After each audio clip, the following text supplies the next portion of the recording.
And I'm going to go ahead and start. So this would be 5A. In 5A, we're discussing experiments and observational studies, and there will be some important vocabulary that you'll need to know for this section. The first vocabulary word here, though, population refers to the complete set of people or things being studied. By complete set of people, we might be talking about the entire United States population. So the population is a complete set of people or things being studied. Again, I alluded to this. It's rare that a research study ever could give a survey to the entire population. It's rare and often impossible. So instead, we use a subset of that population called a sample. So the second vocabulary word here, sample, is a set of people or things from which the data are obtained. So this would be a subset of your population. It's unreasonable to expect that I could send our survey today out to the entire U of A campus and get responses from every single undergrad. But I can use a sample from our class and ask you all to fill out that survey in class. So the survey responses we just looked at would be our sample, whereas our population might be all of U of A. The size of that sample depends on how many responses there were. So I believe there were 24 or 25 responses of that survey before we exited. So that would be the sample size. So the sample would be you all who filled out that survey for me, and then the population might be all of U of A. And sample size would have been 25. I think 25 of you had entered responses. Usually we use a lowercase n to denote the sample size. Actually, it doesn't matter, capitalized or lowercase, but usually an n denotes sample size. Typically, you want a large sample size for a study. Here would be a real-life example. There is a current survey that is going out from the Political Science Policy Change Committee. And in that survey, so in the study about adult Arkansans opinions concerning climate change, the population that we're focusing on would be all adults in Arkansas. Now, for all adults in Arkansas, we're talking about 3 million people. And it's just not feasible to send a survey out to 3 million people.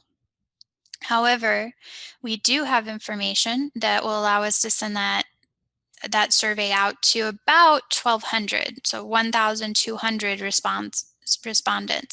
And suppose that we collected survey responses from every single one of those responses, then this would be our sample size. So our sample would represent a subset of the entire population of adults in Arkansas. This is a great size for a sample, by the way. When we're talking about populations, so in statistical studies, we often use Greek letters, and your book isn't going to discuss this. I just wanted you to be aware of it. These Greek letters, so this is a Greek M for mean, and then this is it's a Greek S for, it's S squared for, it's a square of standard deviation, or the variance in the information. So when you see these Greek letters in a real life paper, this is referring to some statistic or some number about the population. Your book calls this a population parameter. So a population parameter is information, so it's a number, numerical information that describes a characteristic of the population. So when your book says population parameter, that is a number referring to a characteristic of the population. Keep in mind that it is rare to impossible to survey an entire population.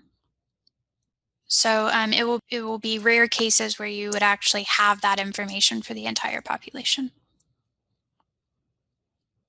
A sample statistic, so that is a number that describes the characteristic of the sample.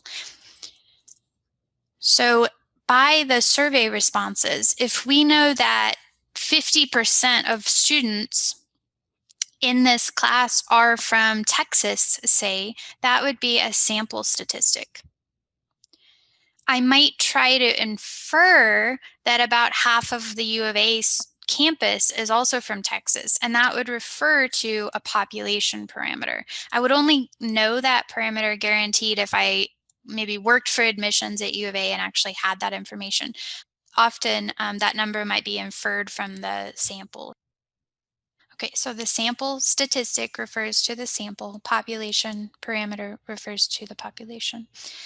The raw data are just those, so this is actually plural, but these were the measurements that we would collect from any type of a survey or experiment. So here's another example. For that same survey that I was mentioning, for the 1,200 surveys, then suppose respondents were selected, or in the survey they had to select their education level. So in that survey, one of the questions is where you have to rank your education. If the median education level of respondents was a 4-year degree, so perhaps the median response is a college degree, then this would be an example of a sample statistic. The data from the survey would be the collection of the measurements from every respondent and would include information about each respondent as well as their opinions concerning climate change, since that is a goal of the survey. We'll discuss the basic steps for a statistical study. So first, for a statistical study, if you were setting up your own, you need to identify your goals. Perhaps this is done after some thorough research. So do your background research to prepare, and after that, you'll state your goal. So first, identify your overall goal to achieve and state that clearly. Sometimes, so when I work with students for research projects, what typically happens with student projects, and you may have experienced this before, is that a student starts with a very large goal. So I want to do a project about health concerns in Arkansas. That's a very wide goal. And so as you do background research, your goal, your hope is that you can down and focus on a particular, perhaps, health concern in particular Arkansans. So maybe you have a particular age group for diabetes. So state a focused goal. That would be step one. For step two, after you've chosen that goal, you'll know your population from that goal. So for step two, you'll choose a representative sample from the population.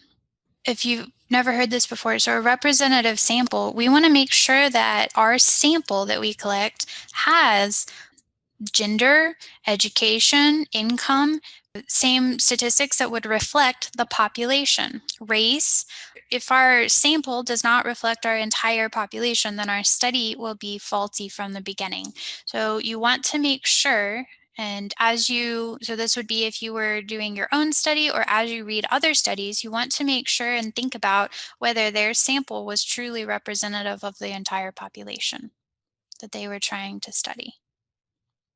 So this is important in scientific, especially in medical studies. This is something to consider as you read those. For number three, you'll collect the raw data from the sample and summarize these data by finding sample statistics. So from the survey I sent to you all, I was collecting the data there, and then I would perhaps write up a summary of those using statistics such as mean, median, standard deviation. These are all things that we'll discuss later in chapter 6, but the important information, so those are called statistics from the sample. The entire goal of a research project is to use those sample statistics to infer to the population parameters. So from the sample statistics I collected from your survey today, I hope to infer that for the entire population of U of A, that 40% of U of A students prefer apple pie, I think it was. So the sample statistics, if we have a good sample size that is truly representative of the population, then the entire goal of the project would be to infer that information, infer those statistics on the population. And that is the entire goal of a research project typically. Lastly, you always want to wrap up your conclusions. So you draw conclusions, and perhaps in the end of your project, think about what could have been improved. And that's why this is cyclic here. So we have this cycle here, because once you complete this study and you look at the conclusions and you ponder those conclusions, there's always something to improve in any scientific study. And so that's why this cycle continues on and on forever. I'm going to go ahead and get into the presentation. If you have ever had to write a paper before for your own experiment or observational study, then this might be familiar. The typical presentation of a statistical study is not necessarily always these 5 portions, but most of the time you'll see that they break down in this either exactly like this or very closely. So typically a research study will start with an introduction. In that introduction, the authors are kind of needing to prove to you that they've done their background research and they have experience in this area. They also need to provide for the reader a description of important terminology.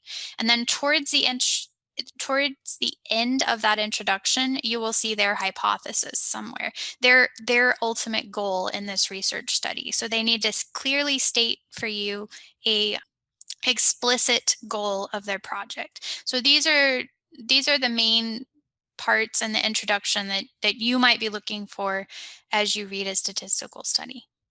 Or this would be a description. These are things to include in an introduction if you are writing your own statistical study. For procedures, this typically follows the hypothesis. So right after the hypothesis, the scientists will tell us how they set up their procedures for their study, or sometimes this is called their methods. So in this portion of their paper or their presentation, they will describe the data collection. I sent a survey out to students present in class today.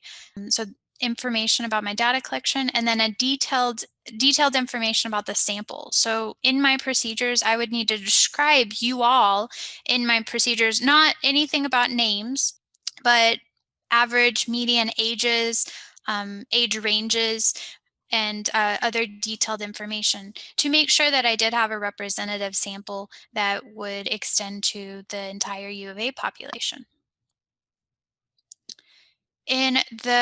So following the procedures would be the data described not just in words, but with graphs, so with some visual representation. And I would also provide sample statistics. So looking at the data collected from the survey, this portion of the paper is where I would try to summarize that information clearly for the reader. I don't want to get too wordy, so if I can use a graph and explain the information more briefly using a graph, then that would be ideal here. So this would be the information that was collected in the survey. And then for number 4 would be a statistical analysis. So following that the data, you'd describe the statistical analysis, so the particular approach that was used, and there are many different approaches out there. And then also summarize for the reader the implications of that. So don't leave that up to the reader. The scientist needs to describe the implications in their own words. And then finally, a conclusion will not only include future work, but it could include any faults of the study. So by future work, this would be things you could improve and you might want to look at later. So that's often in the conclusion.